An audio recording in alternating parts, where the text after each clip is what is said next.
bagaimana sih pertemanan di kalangan para artis ini? Tolong kasih bisik-bisik lah pada kami ini. Terutama apakah artis yang berbeda agama ini masih suka karena perbedaan agama itu jadi persoalan atau enggak sebetulnya ya? Kita ini harus bicara benar kan ya? Iya dong. Ya? Nggak harus saling tutup-tutupi kan? Iya dong. Saya menghadapi suasana di mana atau situasi di mana saya juga akhirnya ribut misalnya dengan sahabat saya atau dengan teman saya atau dengan rekan kerja saya gitu loh.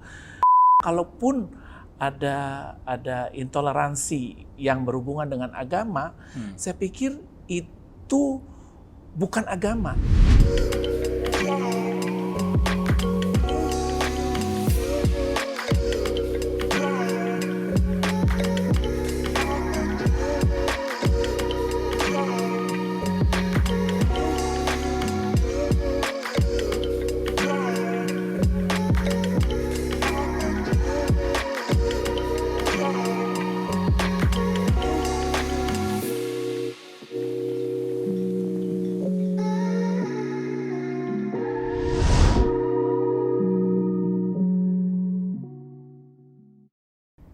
Hai Sobat Mardiko, dimanapun Anda berada.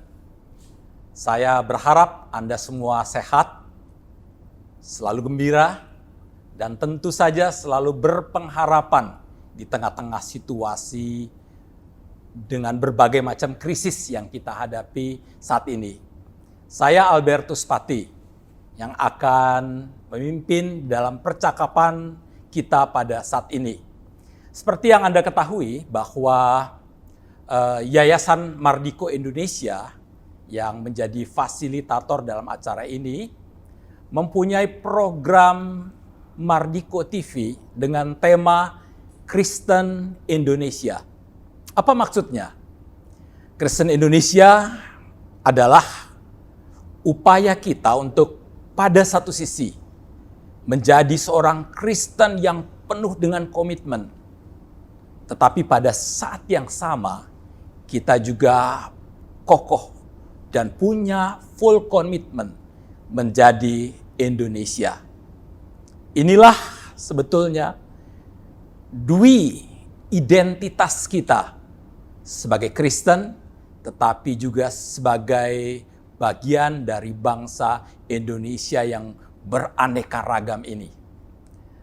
Nah, Sobat Mardiko, pada saat ini, bagian dari tema besar Kristen Indonesia ini adalah satu episode dengan topik Kristen yang terbuka. Apa itu Kristen yang terbuka ini? Kita akan membahasnya bersama-sama dengan satu tamu kita yang sangat luar biasa. Beliau ini penyanyi yang hebat sekali. Pada tahun 70-an, 80-an sampai sekarang, maksudnya terkenalnya yang sangat luar biasa itu pada tahun 70-an, 80-an. Saya pun salah satu fans beratnya ketika itu. Sehingga selalu TV-TV kami di mana-mana. Nonton TV itu selalu wajah beliau terus. Atau wajah opanya. Ya. Yang juga penyanyi yang terkenal. Siapa dia? Bung Harvey Maleholo. Selamat datang Bung Harvey. Terima kasih di acara kami. Terima kasih banyak atas undangannya. Luar biasa sekali. Bung Harvey, saya ingin bertanya sebelum kita masuk dalam acara kita ini. Kira-kira ini Bung Harvey, saya perkenalkan ya, saya salah satu fans beratnya Bung Harvey loh. Terima kasih. Dari tahun 70-an, 80-an ya. Karena seingat saya dulu pernah jadi juara radio. Bintang radio ya. Dan waktu itu jadi penyanyi yang hebat dan ketika itu juga ada penyanyi yang terkenal juga yang merupakan favorit banyak orang, yaitu Bruri Pesolima. Ya. Ini dua penyanyi ini pokoknya kalau mereka nyanyi saya pasti nonton. Nah, gitu ya, luar biasa sekali. Bung Harvey bisa ceritakan apa prestasi yang kayaknya juara-juara terus yang saya tahu ya? Iya, mungkin untuk milenial tuh sekarang ini tuh jarang yang mengenal saya ya. Tetapi kalau memang kan sekarang milenial itu kan adalah era digital ya. Dibilang milenial itu tuh adalah generasi digital, ya. Kalau mereka buka tuh adalah saya sedikit di apa namanya di sosmed sekarang bilangnya gitu ya. Ya, saya akan ceritakan sedikit perjalanan karir saya. Kalau lihat di Google juga banyak. Terus saya menceritakan sedikit perjalanan karir saya. Saya memulai menghitung perjalanan karir saya dari tahun 1975, di mana saat itu saya menjadi juara bintang radio dan televisi DKI dan juga nasional. Dan mulai dari saat itu saya mulai membuat album, melakukan pertunjukan di dalam bangku di luar negeri, lalu juga saya punya kesempatan untuk mewakili Indonesia beberapa kali di ajang kompetisi penyanyi dunia ya, di dalam negeri maupun di luar negeri juga. Luar biasa. Dan karena itu saya mendapat julukan Macan Festival, ya. Dan sampai saat ini saya sudah merekam sekitar 26 album di sepanjang 45 tahun saya berkarya. Ya, di dalam berkarya tuh pasti ada ups and downs-nya ya. Saya juga mengalami, kalau orang taunya saya Macan Festival itu kan bukan berarti saya selalu menang pada saat saya berkompetisi, ada juga kalahnya. Tetapi saya sudah sampai di tempat atau di masa di mana saya menyadari bahwa itu semuanya proses, itu semuanya yang harus dialami oleh manusia di dalam profesi apapun juga untuk menjadikan mereka atau saya ini menjadi matang di bidangnya, kurang begitu lebih ya. begitu. Jadi saya udah menjalankan karir saya selama 45 tahun kurang lebih. Bung Harvey, saya mau tanya dulu nih. Siapa tahu saya satu saat jadi penyanyi. Itu saya pernah membaca bukunya Michael Jackson, penyanyi ya. Itu Michael Jackson itu ada pertunjukan atau tidak ada pertunjukan itu bisa berlatih 6 jam satu hari itu. Itu kayak Bung Harvey gitu berlatih berapa jam satu hari itu? Sebetulnya saya sebetulnya ada apa namanya sistem latihan, vocalizing namanya yang harus kami lakukan. Sebetulnya memang praktisnya setiap hari, tapi yang namanya manusia ya. Saya sendiri juga kadang-kadang kalau lagi males yang ini. Tapi pokoknya pada saat kita mau kompetisi, mau pertunjukan dan sebagainya itu saya lakukan.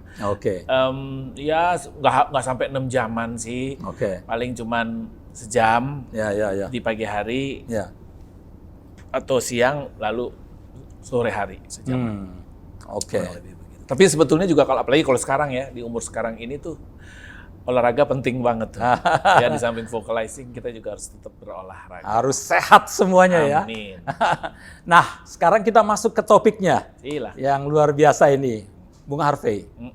Sebagai penyanyi ya, saya tahu sekali Bung Harvey ini suka memberikan pesan-pesan moral melalui lagu-lagu. Pesan moral untuk kebangsaan dan kemanusiaan. Saya tahu sekali Bung Harvey ini luar biasa sekali. Saya pernah dengar lagunya bersama Raffi Kaduri, tapi ada lagu yang sangat terkenal sekali dalam pesan moral dan kebangsaan itu. Seingat saya lagunya itu Indonesia Jaya itu. Itu sebetulnya, lagunya tuh gimana supaya yang lain tahu itu? Gini, mungkin saya akan ambil sedikit penggalannya dari lagu tersebut yang memperlihatkan atau menunjukkan bahwasanya lagu ini penuh dengan pesan-pesan moral persatuan dan kesatuan.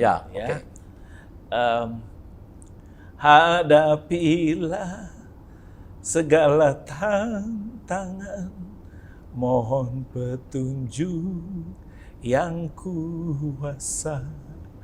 Ciptakanlah kerukunan bangsa, kobarkanlah dalam dada semangat jiwa Pancasila.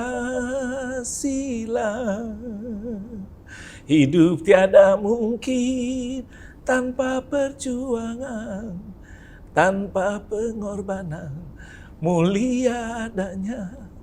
Berpeganglah tangan, satu dalam cita, demi masa depan.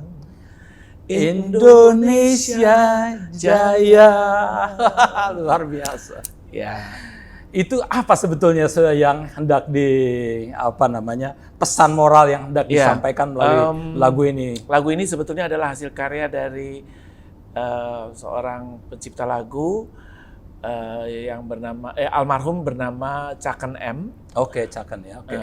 Dan saya mendapat kesempatan menyanyikan lagu itu untuk kompetisi lagu perjuangan, lagu pembangunan, lagu pembangunan. Dan setelah diaransir oleh almarhum Elva Syuria, saya mendapat juara pertama lewat lagu Indonesia Jaya ini. Isi dari lagu tersebut sebetulnya sudah terwakilkan dari syair-syair yang saya nyanyikan tadi ya, bahwasanya pada saat kita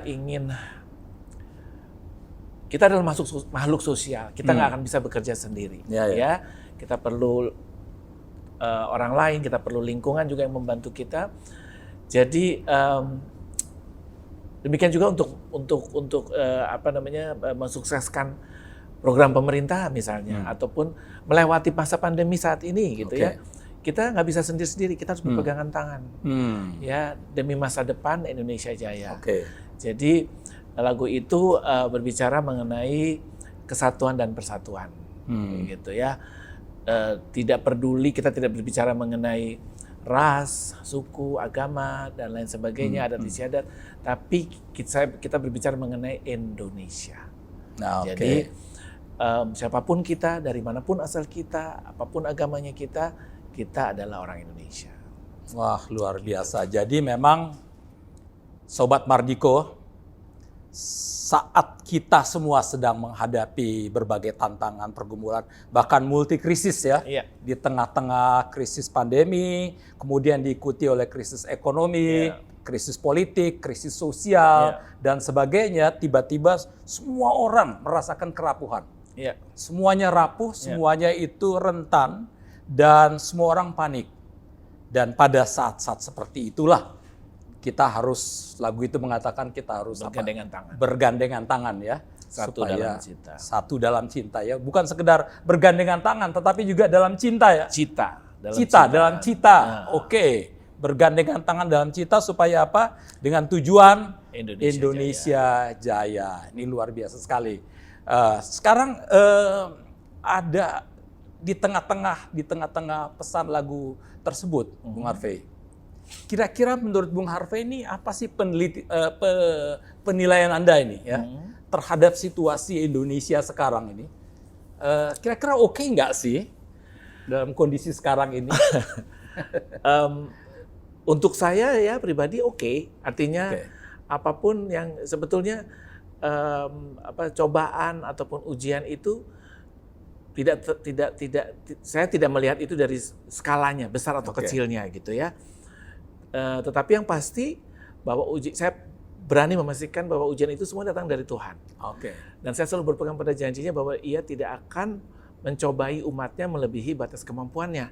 Gitu. Jadi saya selalu yakin bahwasanya yang namanya ujian atau cobaan itu pasti ada jalan keluarnya yang pertama. Yang kedua, disitulah kita diuji untuk misalnya lebih kreatif. Di saat pandemi seperti ini saya merasakan bahwa saya bisa jadi lebih dekat dengan keluarga saya. Saya punya banyak waktu, gitu ya. Kita jadi bisa beribadah bersama-sama dan dimudahkan. Kita nggak harus ke gereja, tapi kita juga bisa beribadah dari rumah meskipun beda. Tetapi itu hal-hal baik yang kita terima dari pandemi seperti ini. Rumah jadi gereja ya? Betul. Luar biasa. Jadi ada hal baik di setiap cobaan ujian itu. Jadi menurut saya sekali lagi bahwasanya kalau kita bisa menikmati ujian tersebut atau paling tidak melihat sisi baiknya dari cobaan tersebut, rasanya tidak akan jadi terlalu berat gitu untuk menghadapi itu semua. Nah, having said that, artinya kalau ujian cobaan ini terjadi pada bangsa ini atau dunia, ya kita tuangkan secara lebih besar lagi bahwasanya kita harus bergandengan tangan. Setiap orang kalau punya pemikiran seperti begitu akan lebih mudah melewatinya. Kalau begitu memang sebuah pesan yang menarik sekali ya Sobat Mardiko. Pada saat situasi seperti ini yang pertama jangan egois ya. Jangan jadi egois. Dan yang kedua jangan putus asa. Ya. Di tengah-tengah situasi ini lihatlah selalu di tengah-tengah keputusasaan atau di tengah-tengah persoalan selalu ada harapan.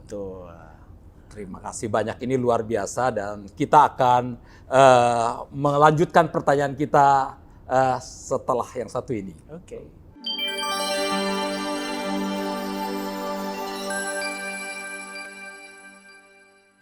Para pemirsa sebangsa dan setanah air kita Kristen, kita Indonesia, kita adalah Kristen Indonesia. Kita berdua identitas. Kedua identitas ini adalah kekuatan bagi kita untuk berkarya bagi Indonesia. Sebagai orang Kristen, kita hadir di tengah bangsa yang majemuk etnik dan agamanya. Kita bekerja sama dengan umat lain untuk mewujudkan damai sejahtera dan keadilan bagi semua rakyat Indonesia. Yayasan Mardiko Indonesia menyajikan program TV dengan tema Kristen Indonesia.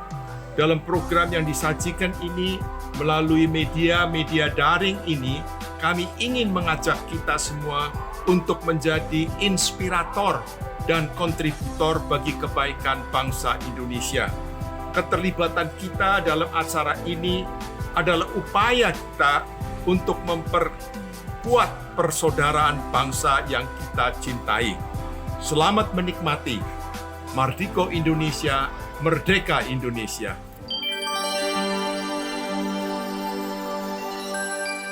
Sobat Mardiko, Anda masih bersama dengan saya, Albertus Pati, dalam bincang-bincang bersama Bung Harvey Maleholo dalam satu topik yang berjudul Kristen yang Terbuka. Nah, Bung Harvey, saya akan lanjutkan pertanyaan yang penting ini nih. Ini sekarang ini kita di Indonesia, bahkan di seluruh dunia sebetulnya, itu ada kecenderungannya meningkatnya radikalisme, meningkatnya intoleransi. Misalnya di Amerika Serikat intoleransi agama, tapi juga bahkan intoleransi terhadap Asia, orang Asian.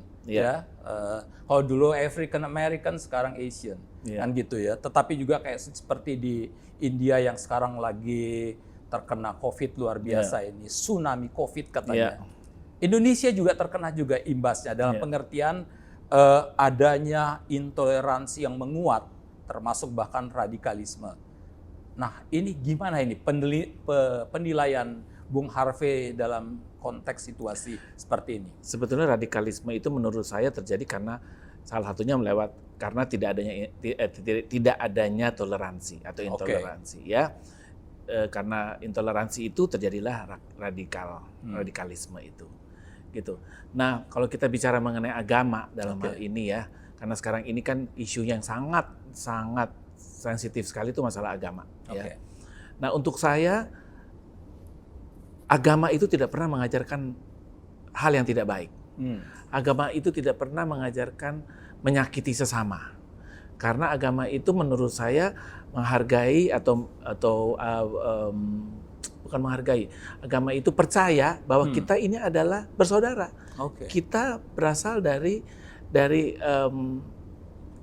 Adam dan Hawa, gitu ya. Kita adalah keturunannya, gitu loh.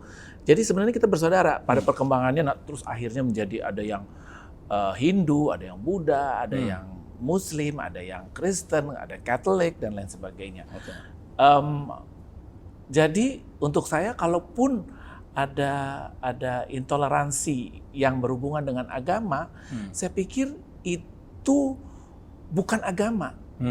Itu sebetulnya adalah ada unsur-unsur lain, misalnya unsur politik yang dikemas atau yang diinikan dengan agama gitu. Jadi semacam politisasi agama. Politisasi agama. Itu yang saya ingin katakan tadi. Bahwasanya jadi untuk saya nggak masuk akal saya kalau yang namanya agama ada intoleransi di dalam agama gitu. Apalagi saya besar di keluarga yang multi ras, agama juga, religion juga. Artinya di kita kasih itu besar sekali gitu.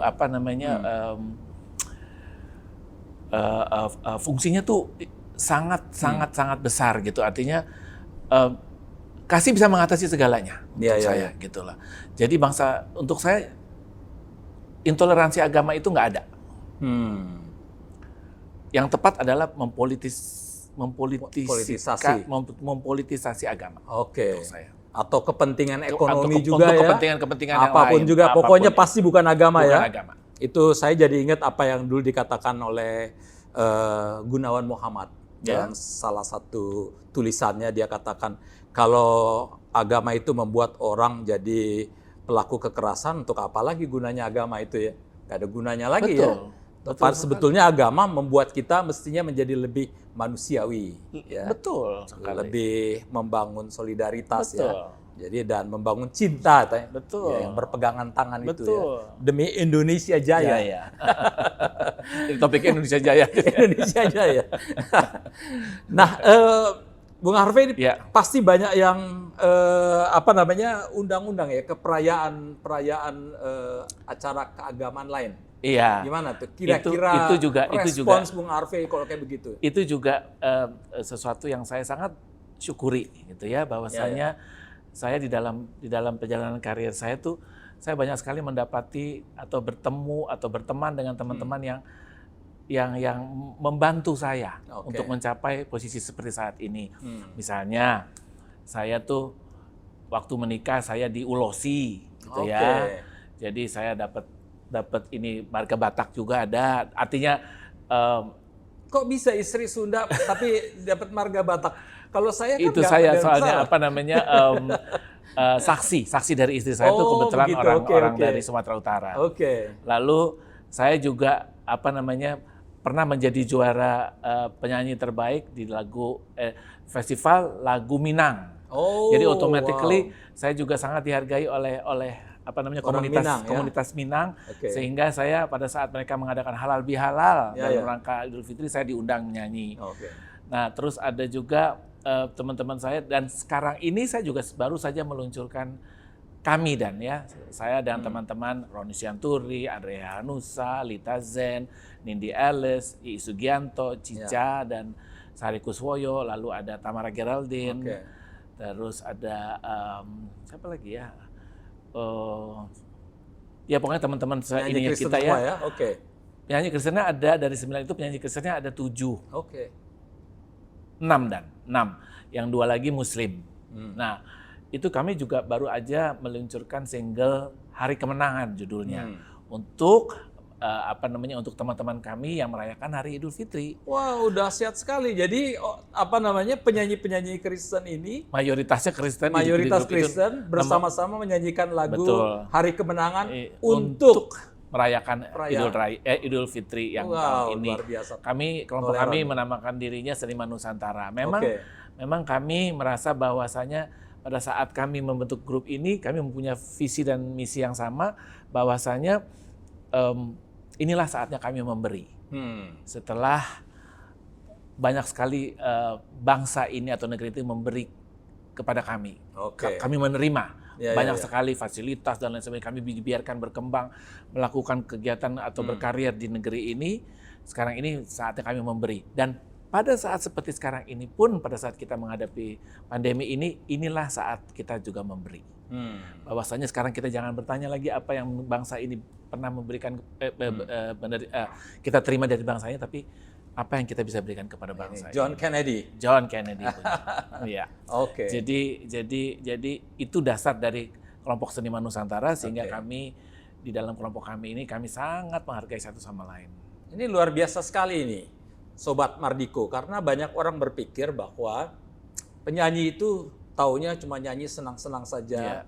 Hidup glamour, nggak peduli dengan orang lain dan sebagainya, dipuja-puja jadi nggak pusing dengan orang lain, maunya orang lain yang pusingin dia, kira-kira gitu.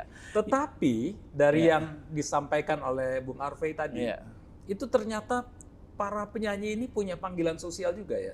Iya, pada saat mengalami pandemi ini pun saya beberapa kali, ada 2 kali yang saya catat, saya ikut serta di dalam 2 lagu yang membantu, satu membantu mencari dana untuk teman-teman kita yang terkena dampak dari pandemi. Itu waktu itu adalah lagu yang saya lupa judulnya, tapi itu diciptakan oleh Andi Rianto. Lalu yang satunya lagi, Sari Simorangkir juga pernah mengajak saya untuk bergabung di dalam satu lagu yang melibatkan multiprofesi yang ikut serta. Jadi ada perawat, ada dokter, ada yang menyanyi bersama-sama dalam rangka menghadapi pandemi ini. Jadi satu yang Ama Andi itu bercerita mengenai atau intinya adalah kita tidak akan bisa melewati ini sendiri. Kita harus bersatu, kita harus berpegangan tangan. Solidaritas yang sama Sari itu artinya kita harus mengembalikan ini semua ke Tuhan. Jadi kita harus percaya bahwa ini semua datang dari Tuhan dan kita harus juga mengembalikannya kepada Tuhan untuk membantu kita. Kita nggak akan bisa mengatasi semuanya ini sendiri. Gitu. Pertolongan Tuhan sangat dibutuhkan. Jadi luar biasa ya, di tengah-tengah panggilan sosial, kebangsaan dan kemanusiaan, terutama memperhatikan mereka yang terkena dampak pandemi ini, tetapi juga ada pesan spiritual yang luar biasa bahwa di tengah-tengah situasi apapun, di tengah-tengah masalah apapun, bahkan di tengah-tengah kesesakan, kalau di dalam Alkitab mengatakan ketika aku berjalan dalam lembah kekelaman, nah ada Tuhan ya, ada Tuhan yang memegang ya. You'll never walk alone. You never walk alone. Jadi ini pesan spiritualitas yang luar biasa yang mesti kita semua resapi, Sobat Mardiko, sehingga memang di tengah-tengah situasi apapun, tantangan apapun, masalah apapun, sebetulnya ada dua hal yang disampaikan. Yang pertama, jangan pernah lupa untuk solider dengan orang lain. Bangun solidaritas, bantu orang lain. Bahwa kita mungkin punya persoalan, betul ya? Bahwa mungkin kita sendiri punya masalah, tetapi ada banyak orang lain yang lebih punya masalah. Betul. Ya. Jadi inilah saat kita memberi. Kita mesti memberi. Dan yang kedua, jangan pernah lupa bersandar pada Tuhan. Betul. Ya. Bersandar jangan pada kekuatan sendiri. Bukan pada kekuatan sendiri. Ini luar biasa. Nah, Bung Harvey, ini ada pertanyaan lain. Bagaimana sih pertemanan di kalangan para artis ini? Tolong kasih bisik-bisik lah pada kami ini. Terutama apakah artis yang berbeda agama ini masih suka karena perbedaan agama itu jadi persoalan atau enggak sebetulnya ya? Kita ini harus bicara benar kan ya? Iya dong. Ya? Nggak harus saling tutup-tutupi kan? Iya dong. Ada teman-teman saya yang evaluasi ini, semacam evaluasi. Ada teman-teman saya, kita nggak perlu sebut nama deh ya. Iya. Ada teman-teman saya yang punya kepercayaan untuk tidak boleh,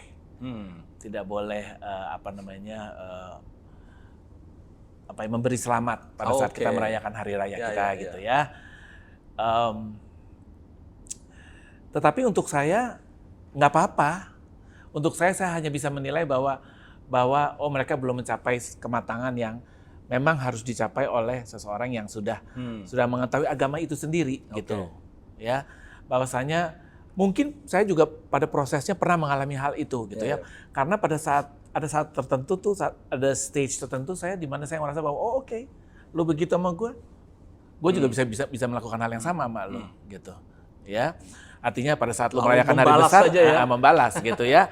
Nah, tetapi setelah saya melewati stage itu, saya mulai merasa bahwasanya apa itu jawabannya, apa itu yang harus kita lakukan gitu. Apakah sebetulnya kita harusnya mengasihani orang itu bahwasanya dia tidak tahu apa yang dia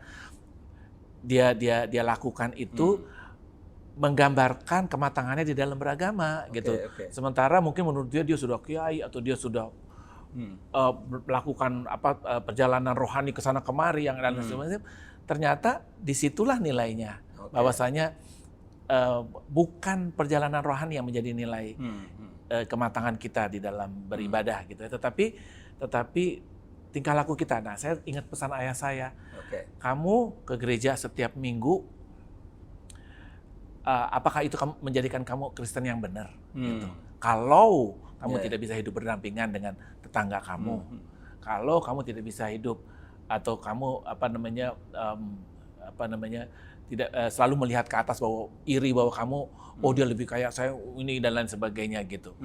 Nah, apakah itu menjadi jaminan kamu setiap minggu ke gereja kalau kamu masih tidak bisa melakukan hal-hal tersebut? Jadi yang Bung Harvey lakukan adalah bisa menerima dia apa adanya. Apa adanya. Ya, jadi bahwa yang penting sebetulnya pesannya adalah bahwa seharusnya semakin seseorang sudah bisa menghayati agama yang dianut, keagamaannya, dia akan semakin luas wawasannya, semakin dan dia membuka persahabatan dan persaudaraan dengan siapapun. Nah, justru kita harus melepas pengampunan. kita ya termasuk. Kita harus melapas pengampunan kepada orang-orang seperti itu gitu. Jadi bukannya jangan diomelin, bukannya dibenci ya, tetapi justru diampuni lah ya. Oke, mantap. Kita akan lanjutkan pada episode berikutnya ya. Boleh, silakan.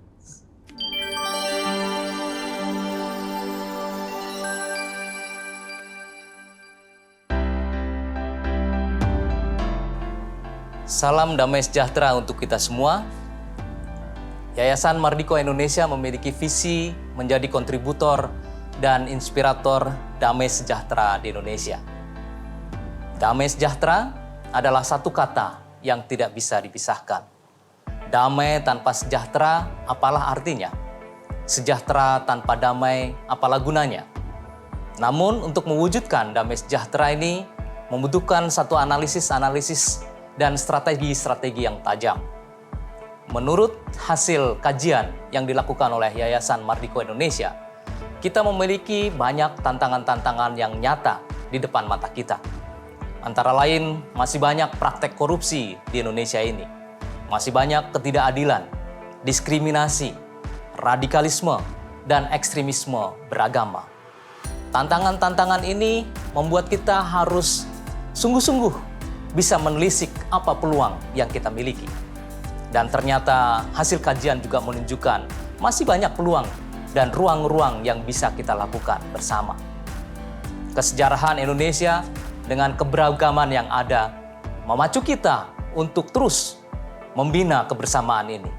Dan kita bisa mengoptimalkan semua sumber daya yang ada. Tentu kita memiliki kelemahan, namun kita sebenarnya banyak kekuatan. Apabila kita bersama, apabila kita sinergi, apabila kita berarak-arakan dengan semangat yang sama untuk mewujudkan damai sejahtera Indonesia.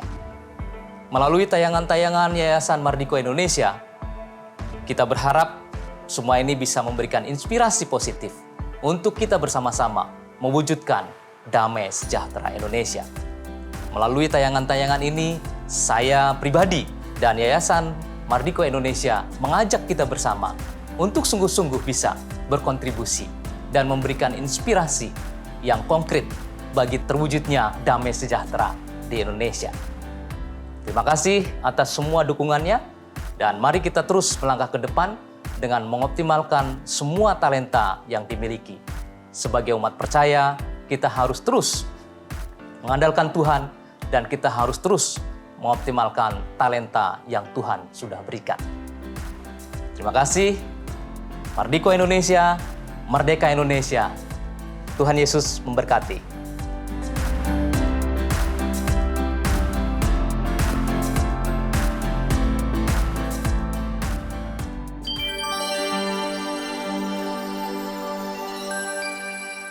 Sobat Mardiko, Anda masih bersama saya Albertus Pati dalam bincang-bincang bersama Bung Harvey Maleholo tentang Kristen yang terbuka. Bung Harvey, kita lanjutkan percakapan kita ya. Silakan. Di dalam kehidupan yang dipenuhi oleh keanekaragaman agama ini, apa saja sih inisiatif-inisiatif yang Bung Harvey sudah lakukan gitu untuk membangun keakraban, untuk membangun persaudaraan? Bukan saja dengan sesama artis ya, mungkin dengan tetangga atau dengan siapapun yang Bung Harvey kenal, apa yang sudah dilakukan itu ya? Mungkin secara dasarnya adalah saya selalu ingat orang tua saya selalu bicara bahwa kita tuh kan selalu diajarin kasih ya. Oke, kasih. gitu. Jadi itu untuk saya tuh menjadi landasan di dalam melakukan apapun, apalagi kalau kita melakukan pekerjaan atau melakukan kegiatan yang ada hubungannya dengan orang lain, gitu ya. Mau yang seiman maupun yang di luar iman kita, di luar agama kita, ataupun dengan yang ras yang lain dan lain sebagainya. Itu semua tercermin dari keluarga saya. Jadi saya menikah dengan orang Sunda. Adik saya menikah dengan orang Jawa, adik saya almarhumah menikah dengan orang Manado. Lalu anak-anak kami atau keponakan-keponakan saya ada yang menikah dengan orang Batak. Lalu Indonesia banget ya. Ada yang barusan melahirkan anak, suaminya dari keturunan Tionghoa, Oke. gitu. Jadi itu menjadi landasan sebetulnya gambaran dari nilai atau value yang ada di dalam keluarga saya. Kasih gitu ya, penghargaan terhadap kemajemukan dan lain sebagainya. Nah, itu yang menjadi landasan saya untuk berteman akhirnya juga. Artinya, kalau bicara mengenai karakter ya, saya juga karakternya sangat keras ya. Dan saya juga melewati masa-masa di mana saya juga menjadi saya menghadapi suasana di mana atau situasi di mana saya juga akhirnya ribut misalnya dengan sahabat saya atau dengan teman saya atau dengan rekan kerja saya gitu loh. Nah, tapi pada akhirnya semuanya itu berproses ya. Makanya saya sangat menghargai proses itu. Anak-anak saya selalu mengajarkan bahwa apalagi anak-anak milenial sekarang kan tuh mereka boleh dikatakan kaum generasi instan. Ya. Nah, tidak ada yang salah dengan itu, tetapi kita harus menghargai proses. Untuk saya, proses itu tidak akan membohongi hasil. Ya, jadi hasil yang kita terima sekarang itu pasti melewati proses yang kita alami, gitu ya.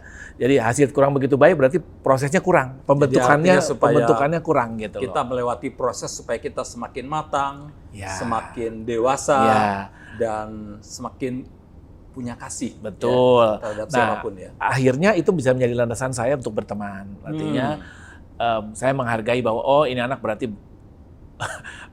bukan menghakimi ya, tapi saya menilai bahwasannya berarti anak ini masih berkeras hati, masih segala macam, dia masih diproses nih, ya. Nah, itu yang akhirnya hal-hal tersebut yang akhirnya membuat saya bisa menerima dengan siapapun saya berteman gitu ya. Artinya dan saya mengetahui banyak sekali karakter ternyata yang mempengaruhi pertemanan, persahabatan, pekerjaan gitu ya. Jadi itulah kira-kira kasih lah untuk saya yang menjadi landasan. Dan itu juga membuat kita jadi makin dewasa juga untuk menerima keanekaragaman segala macam ya. Itu luar biasa sekali. Dan sekarang saya akan sedikit masuk ke dalam nih, Bung Harvey ya. Jadi memang saya ingat dulu di Amerika Serikat itu para penyanyi yang dimotori oleh Michael Jackson rasanya, itu ketika Afrika mengalami kelaparan yang luar biasa, terutama di Ethiopia ya. Itu mereka berkumpul bersama-sama, ada mungkin 50 atau 100 lupa saya itu.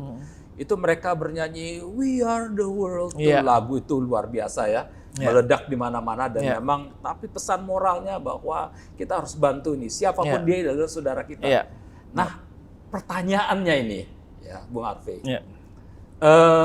Apa yang dilakukan Bung Harvey dan teman-teman? Mungkinkah nih para penyanyi dan budayawan dan sebagainya yang berbeda agama itu berkumpul bersama-sama, lalu kemudian berinisiatif untuk mungkin menyanyi atau melakukan sesuatu untuk mencari dana supaya memang bisa menolong begitu banyak orang yang sekarang sedang mengalami pergumulan, persoalan bahkan keterpurukan yang luar biasa.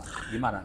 Seperti yang sudah saya kemukakan tadi ya, di awal tadi ada 2 lagu yang saya terlibat untuk mengatasi pandemi pada saat pandemi itu baru mulai. Nah, ada kejadian lagi atau ada beberapa acara yang melibatkan saya terlibat tuh pada saat ini. Setelah kita mengalami atau pada saat kita sekarang ini sedang mengalami pandemi itu, kita juga mengalami musibah di NTT. Saudara-saudara kita bencana alamnya, lalu juga di Malang, di Jawa Timur juga kan ada bencana yang gempa bumi juga beberapa saat waktu kalau nggak salah di Jawa Barat juga ada, tapi itu nggak terlalu besar gempa buminya. Nah, saya rasa teman-teman semuanya khususnya para seniman ya punya kepedulian yang tinggi untuk hal tersebut, karena beberapa kali saya dengar juga meskipun saya tidak terlibat tapi saya lihat dan saya dengar juga bahwa mereka melakukan acara-acara pengumpulan dana. Nah, saya sendiri juga kemarin baru saja terlibat bersama sahabat saya Dodi Latuharari membuat acara bersama Ikke Nurjana, lalu dengan Noella dan Obi Mesak dan beberapa teman-teman penyanyi yang lain. Itu kita membuat acara untuk NTT, pengumpulan dana. Oke, bagus sekali. Dan juga untuk untuk yang di Malang juga. Malang juga, oke. Gempa bumi Malang itu ya. Ya. Luar biasa. Jadi para penyanyi dan seniman kita ini tidak jadi egois, tapi justru punya kepedulian sosial yang luar biasa ya. Saya pikir, sorry saya potong sebentar. Ya. Karena seniman itu kan kenapa saya katakan seniman itu, saya pernah baca juga di buku salah satu autobiografi bahwasanya seorang yang mempunyai jiwa seni tidak harus seniman, tidak harus artinya tidak harus yang pelaku seni. Itu setiap kali dia punya kalau dia ada jiwa seninya, itu dia akan sensitif terhadap keadaan lingkungan di sekitarnya. Itu yang menjadi komitmen saya dan istri saya. Kenapa it's a must untuk memperkenalkan seni bagi anak-anak saya, untuk anak-anak saya. Mereka tidak harus menjadi seniman atau pelaku seninya, tetapi kita harus mengasah sensitivitas kemanusiaan dari seni. Seni di dalam dirinya mereka. Bahwasanya kita memperkenalkan mereka dengan atau kita datang ke eksibisi lukisan. Kita datang ke pertunjukan balet atau seni tari dan lain sebagainya, atau mengikuti pertunjukan musik dan lain sebagainya atau musical. Nah, itu semata-mata ingin mengisi sisi seninya di dalam anak-anak kita, sehingga kita berharap bahwa mereka punya jiwa seni, menghargai seni, automatically mereka akan menjadi orang-orang yang lebih sensitif terhadap lingkungan di sekitar. Luar biasa, ini orang tua yang baik sekali. Ya. Karena memang dengan memperkenalkan seni bagi anak-anaknya, jadi itu membuat mereka punya, paling tidak meningkatkan sensitivitas. Ya. Bukan saja dalam seni, bahkan dalam menghargai semua ciptaan Tuhan ini ya. Nah, sekarang makin menusuk ke dalam lagi nih, Bung Harvey. Kalau menurut Bung Harvey, di tengah-tengah kemajemukan, keanekaragaman agama dengan segala macam, apa yang mesti gereja lakukan? Menurut saya sih, yang paling penting sekarang ini adalah kita harus mendukung. Sekarang ini kan kita tuh banyak sekali hal-hal yang menyebabkan, misalnya pandemi ini akan semakin lama gitu ya kita alami, itu karena banyak sekali orang-orang, mungkin karena pengaruh macam-macam ya, yang tidak memperhatikan anjuran pemerintah. Itu yang pertama. Nah, dalam hal ini kita, menurut saya, gereja juga harus bisa menjadi corong pemerintah untuk selalu memberikan terutama untuk hal-hal positif ya. Hal positif artinya ya itu untuk anjuran pemerintah. Jadi harus selalu diingatkan bahwasanya kita harus benar-benar melakukan apa yang dianjurkan oleh pemerintah. Ada satu mendukung program pemerintah. Nah, ini yang sebetulnya saya agak sedikit melenceng ya pertanyaannya. Kenapa hal-hal seperti memberikan atau menginstruksikan bahwasanya tidak boleh pulang untuk mudik gitu ya, tidak boleh pulang mudik itu banyak sekali yang tidak mengindahkan itu. Kenapa? Karena menurut saya juga banyak sekali para artis atau seniman yang posting di sosial media mereka, mereka lagi berlibur di Bali, mereka lagi berlibur ke Jogja dan lain sebagainya, gitu-gitu. Nah, menurut saya sih nggak melarang mereka untuk berlibur, tapi apakah perlu posting begitu sementara pemerintah sedang mencanangkan atau sedang berusaha untuk mensosialisasikan bahwasanya jangan pulang mudik, bahaya nih untuk pandemi ini gitu. Itu bisa bikin orang jealous itu ya. Itu ya. Nah hal-hal seperti itu yang mungkin Ya kita kan nggak tahu ya, Ya. Banyak sekali artis-artis Kristen yang ke gereja. Nah mungkin itu juga harus diingatkan, ya bahwasanya ini tugas gereja untuk selalu mengingatkan. Again bukan cuman artis-artis saja, tetapi ada juga banyak jemaat-jemaat gereja yang punya kesempatan untuk berlibur pada saat Lebaran dan lain sebagainya. Nah mungkin nggak harus diposting kali ya. Ini ya. Pesan yang bagus sekali. Jadi menurut saya gereja juga harus punya peran di situ untuk mengingatkan bahwasanya jemaat kalau pada mau liburan, Lebaran, mengingat ada anjuran dari pemerintah bahwasanya tidak boleh pulang kampung. Marilah kita ikuti. Boleh berlibur, tapi nggak usah diposting lah. Kasihan saudara-saudara kita yang merayakan yang tidak boleh pulang tuh kan akan rasanya kita dilarang-larang. Sementara apalagi mereka ini adalah orang-orang yang mayoritas tingkat pendidikan itu di bawah rata-rata, gitu. Udah tahun lalu mereka nggak pulang, tahun ini juga mereka nggak boleh pulang, kayak gitu ya.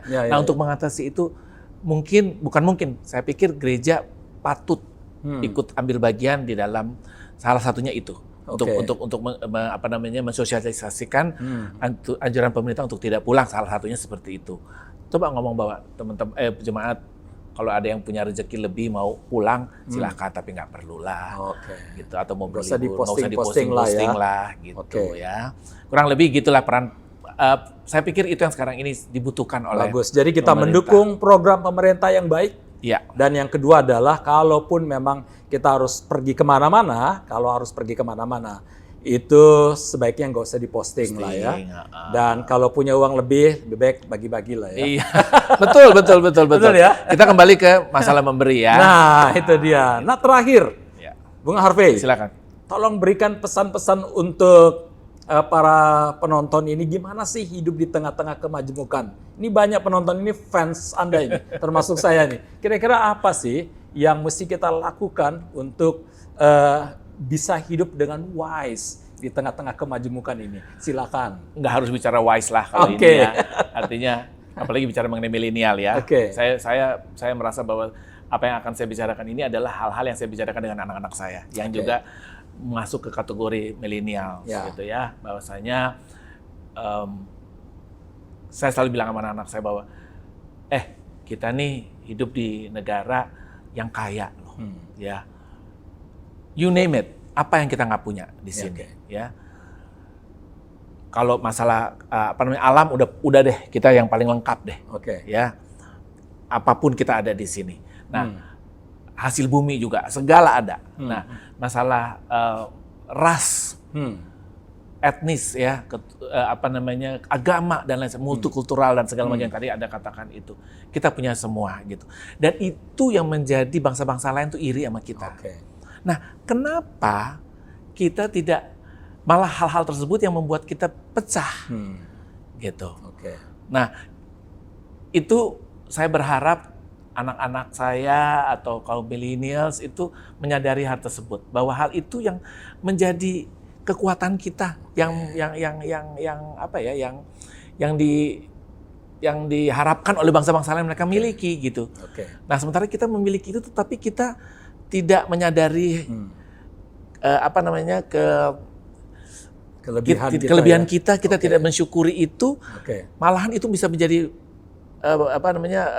unsur perpecahan gitu. Nah, itu it's not fair. Itu nggak. Jadi intinya kita adalah tidak bersyukur. Jadikanlah keanekaragaman dan kemajemukan ini satu kekuatan, kelebihan yang kita miliki. Kelebihan untuk membangun Indonesia Jaya. Bung Harvey, terima kasih banyak. Terima kasih. Ini luar biasa sekali pesan-pesan moral kebangsaan dan kemanusiaan ini. Saya percaya para sobat Mardiko dimanapun berada pasti akan mendapatkan berkat dari apa yang Bung Harvey sampaikan. Amin. Terima kasih sekali lagi. Tuhan berkati. Terima kasih. Demikianlah sobat Mardiko, percakapan saya Bertus Pati dengan Bung Harvey Maleholo. Semoga ini semua bisa menjadi berkat sehingga kita bisa membangun kesatuan kita di tengah-tengah kemajemukan yang luar biasa. Dan kemajemukan ini adalah kekuatan bagi kita semua. Amin. Tuhan berkati.